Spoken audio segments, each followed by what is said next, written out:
Один из лучших современных узбекских фильмов – это полнометражная работа Шакира Холикова под названием «Воскресенье».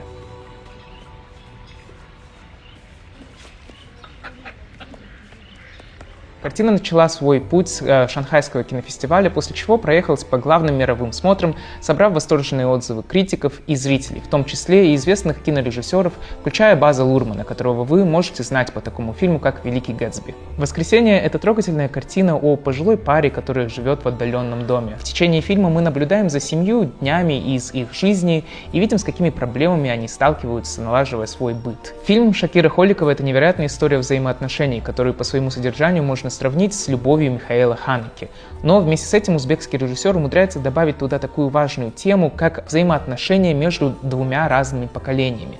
Так, сын главных героев то и дело пытается помочь своим родителям. Однако каждая его попытка привнести новые технологии и как-либо изменить их жизнь оборачивается неудачей для наших героев. Мне кажется, это невероятно трогательное и увлекательное кино из Центральной Азии, которое теперь доступно всем подписчикам Freedom Media.